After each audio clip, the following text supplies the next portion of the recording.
Kuwait Urdu news channel پر خوش آمدید۔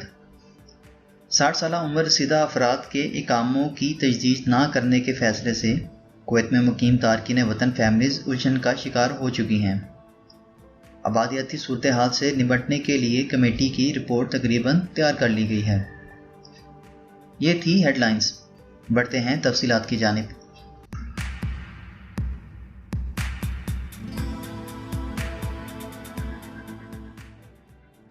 60 سالہ عمر رسیدہ افراد کے اقاموں کی تجدید نہ کرنے کے فیصلے سے کویت میں مقیم تارکین وطن خاندان الجھن کا شکار ہو چکے ہیں۔ تفصیلات کے مطابق پبلک اتھارٹی برائے افرادی قوت کے حالیہ فیصلے میں 60 سال کی عمر کے افراد کے ورک پرمٹس کی اگلے سال سے قبل ملک چھوڑ کر جانے سے پہلے آخری بار تجدید کا فیصلہ اور فیملی ریزیڈنسی کو ورک ویزا پر تبدیل نہ کرنے کے فیصلے نے کئی خاندانوں کو الجھن کا شکار کر دیا ہے، جبکہ بہت سے لوگ یہ تک نہیں جانتے کہ کویتی یونیورسٹیوں اور اسکولوں میں ملازمت یا تعلیم حاصل کرنے والے اپنے بچوں کے ساتھ رہ سکتے ہیں یا نہیں۔ باپ کی زیر کفالت خاندان اور بچوں کی صورتحال تشویشناک ہے۔ وہ خود کو بے بس محسوس کر رہے ہیں اور کئی تارکین وطن خاندانوں کی جانب سے درج کروائی گئی شکایات اور اپیلوں میں باپ کو ان کے خاندانوں سے الگ نہ کرنے کے لیے اعلان کردہ اقدامات کا صحیح طور پر مطالعہ کرنے کی درخواست کی گئی ہے۔ 60 سال سے زیادہ عمر کے افراد اب بھی اپنے خاندانوں کے کفیل ہیں۔ کئی افراد کے بچے ملک میں یا تو تعلیم حاصل کر رہے ہیں یا نوکری پیشہ ہیں۔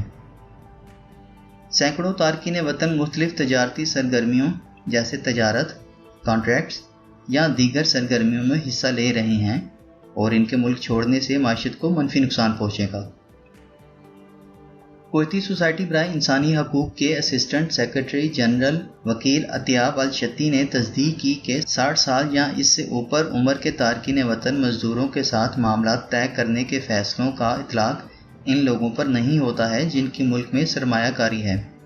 ان کی خدمات کو متاثر نہیں کیا جائے گا اور نہ ہی ان کے ورک پرمٹ کی تجدید کو روکیں گے۔ الشتی نے عرصہ دراز سے مقیم غیر ملکیوں کو مستقل رہائش نہ دینے پر قانون سازی کی کمی کی نشاندہی کی، کیونکہ ان میں سے بیشتر اس ملک میں پیدا ہوئے ہیں اور وہ اتنے عرصے سے یہاں مقیم تھے کہ ان کے پاس دوبارہ آباد ہونے کے لیے کویت کے علاوہ کوئی دوسرا ملک نہیں۔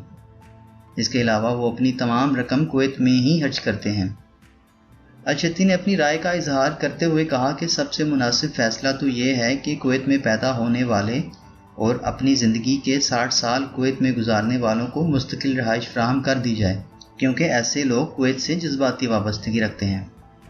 انہوں نے واضح کیا کہ اس طرح کے غیر منصفانہ فیصلے ایک نیا مسئلہ پیدا کرنے میں معاون ثابت ہوں گے اور ایسے فیصلے آبادیاتی عدم توازن کے مسئلے کو کبھی بھی حل نہیں کر پائیں گے، کیونکہ ایسے فیصلوں سے ناخواندہ یا عمر رسیدہ افراد کے ساتھ صارفین کا وہ طبقہ بھی ملک سے چلا جائے گا جس کے معیشت پر مثبت اثرات پڑتے ہیں۔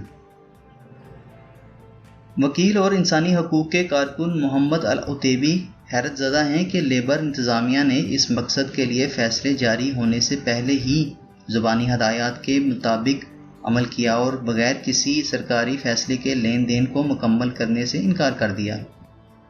یہ عمل ایک عدالتی جھگڑا بن سکتا ہے اور انتظامی عدالت سے رجوع کیا جا سکتا ہے۔ العتیبی نے بغیر یونیورسٹی ڈگری کے ناخواندہ افراد کے ورک پرمٹس کی تجدید کے فیصلے کے حوالے سے کہا کہ اپنی آدھی سے زیادہ زندگی گزارنے والوں کو ملک سے نکالنے کا فیصلہ ٹھیک نہیں، بلکہ انہیں اجازت دی جانی چاہیے کہ وہ ملک میں رہ سکیں اور انہیں اجازت دیں کہ وہ اپنے کنبے کی دیکھ بھال اور معاشرتی وجود کے تحفظ کے لیے کام کر سکیں۔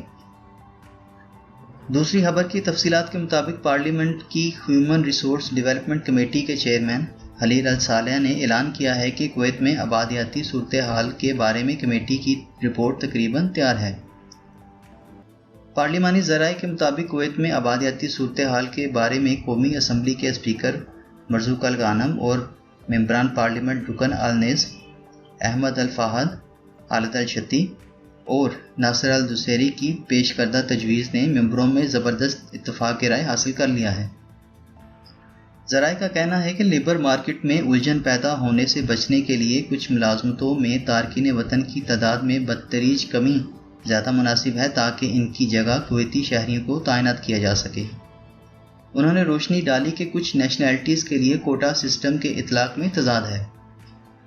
ذرا نے وضاحت کی کہ کمیٹی کے کچھ ممبروں نے ہر نیشنلٹی کے لیے تناسب کے ساتھ ایک تجویز پیش کی ہے، لیکن معاملہ کوٹا سسٹم کے اطلاق پر ایک اور طرح سے طے ہوا، جس سے قومیت نہیں بلکہ ملازمتوں پر غور کیا جا رہا ہے۔